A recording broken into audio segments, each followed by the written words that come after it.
हुड्डा जी।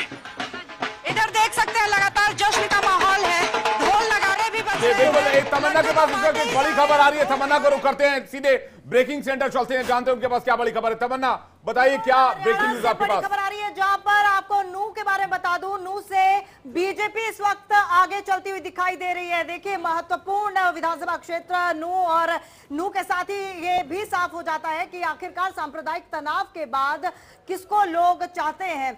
और इसके अलावा मैं आपको बता दूं कि महेंद्रगढ़ से कांग्रेस आगे इस वक्त चलती हुई दिखाई दे रही है, यानी कि कांग्रेस को बढ़त मिलती हुई महेंद्रगढ़ से आगे दिख रही है। लाडवा से, जो कि एक महत्वपूर्ण सीट है, और यहां से नायब सिंह सैनी के लिए अच्छी खबर है, नायब सिंह सैनी आगे बढ़ते हुए दिख रहे हैं, जबकि उनको बहुत ही कम टाइम मिला। और क्योंकि कोड ऑफ कंडक्ट, चाहे वो विधानसभा चुनाव हो चाहे वो लोकसभा चुनाव हो, बहुत कम समय मिला, लेकिन उसके बावजूद भी आप देखिए नायब सिंह सैनी जो है लाडवा विधानसभा सीट से आगे जाते हुए दिखाई दे रहे हैं। ओवर टू यू विवेक। बिल्कुल साफ तौर पर तस्वीरें भी आपको दिखा रहे हैं, लेकिन एक जो दिलचस्प आंकड़ा है वो जम्मू कश्मीर से सामने आ रहा है। राहुल जी, आप जम्मू कश्मीर की टैली देख रहे होंगे, सिंगल लार्जेस्ट पार्टी के तौर पर बीजेपी उभरती हुई इस वक्त नजर आ रही है 26 सीटों के साथ। जो शुरुआती रुझान आ रहे हैं उसमें आगे बढ़ती हुई नजर आ रही है। अलायंस ठीक है, हालांकि उससे ज्यादा है, लेकिन पार्टी के तौर पर देखा जाए तो ये देखकर तो साफ कहा जा सकता है कि लोगों ने बढ़ चढ़कर भाजपा को भी जम्मू कश्मीर में वोट दिया है। बिल्कुल है। देखिए खासतौर से जम्मू में मैंने पहले भी कहा आपको कि बीजेपी बहुत अच्छा करेगी और लगभग 28-30 सीटें जो है आराम से बीजेपी लेके जाएगी। हो सकता है उससे ज़्यादा भी ले जाए, क्योंकि जम्मू की जो सीटें हैं वहाँ पर जो है बीजेपी का आधार पहले से अच्छा रहा है, और जो है वहाँ पर बीजेपी का काम बहुत अच्छा है, लोग बीजेपी को पसंद करते हैं। तो जम्मू में ख़ास तौर से आपको बीजेपी की सर्च दिखाई देगी, लेकिन जो वैली है वहाँ पर आपको जो नतीजे हैं कुछ डिफरेंट दिखाई देंगे, और वो आपके जो हमारे रुझान हैं उनमें भी दिखाई दे रहा है कि आपको अगर आप देखें कांग्रेस, एनसी और पीडीपी देखें तो वो ये सारी मुझे लगता है ज़्यादातर सीटें वैली से जो है ये रुझान है। और आधे घंटे में तस्वीर क्लियर हो गई है। 46 सीट पर कांग्रेस लीड कर रही है, हरियाणा में 19 सीट पर बीजेपी लीड कर रही है, यानी कांग्रेस हरियाणा में रुझानों में बहुमत में आ चुकी है अभी तक की जानकारी के मुताबिक। लेकिन बहुत इनिशियल ट्रेंड्स हैं, शुरुआती अभी तक डेटा है, पोस्टल बैलेट्स के बाद अब ईवीएम खुलने शुरू हुए होंगे, लेकिन इतनी जल्दी अगर 46 सीट पर कांग्रेस लीड कर रही है तो ये बढ़त बनी रह सकती है, इसमें बहुत बड़ा फेरबदल होगा ऐसा लगता नहीं। जल्दी से आंचल का रुख कर लेते हैं, बीजेपी दफ्तर से हमारे साथ बने हुए। आंचल, बीजेपी दफ्तर में क्या माहौल है फिलहाल?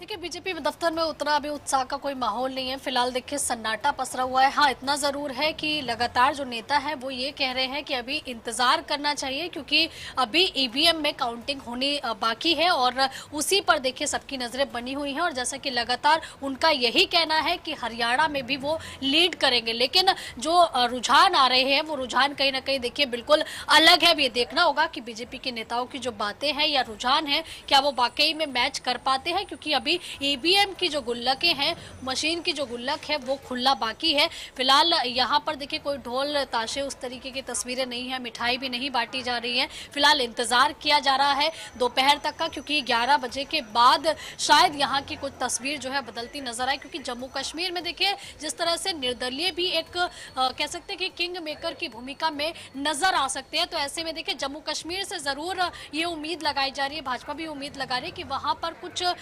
सरकार बनाने को लेकर जो है वो तैयारी जरूर नेता कर रहे हैं। क्योंकि आपने देखा होगा चाहे तरुण चुग हो, आशीष सूद हो, इसके अलावा जो तमाम दिग्गज नेता हैं जम्मू कश्मीर में ही मौजूद हैं, पिछले कई दिनों से वहीं पर हैं, और लगातार वो गणित लगाए जा रहे हैं कि जम्मू कश्मीर के अंदर किस तरह से सरकार बनाई जाए। अब ये देखना होगा कि चाहे पीडीपी की बात करें या फिर एनसी की बात करें, दो ऐसी पार्टियां हैं जिनका वर्चस्व जम्मू कश्मीर में सामने तो नहीं आ रहे हैं भाजपा वाले, लेकिन कहीं ना कहीं अभी विचार विमर्श और मंथन हो रहा होगा कि जम्मू कश्मीर में क्या डायनेमिक्स बदल सकते हैं। प्रेम जी, क्या लगता है आपको, ये जो फर्स्ट इनिशियल टैली हम देख पा रहे हैं, ये कोई ऐसी टैली नहीं है जो अनुमान नहीं लगाया था लोगों ने? लोगों को उम्मीद थी कि कुछ ऐसा ही स्ट्रक्चर देखने को मिलेगा। उम्मीद यहां तक की थी कि राहुल जी तो लगातार कह रहे थे कि जम्मू कश्मीर से भाजपा को इतनी सीटें मिलती हुई नजर आएंगी, 28 के आसपास, 30 तक भाजपा टच कर सकती है। क्या रीजंस हो सकते हैं आज जो हम स्टैट्स देख रहे हैं, क्या ये और आने वाले जो 2 स्टेट इलेक्शन है, महाराष्ट्र या झारखंड की बात की जाए, क्या उस पर कोई इंपैक्ट डालते हुए नजर आ रहे हैं इस वक्त आपको?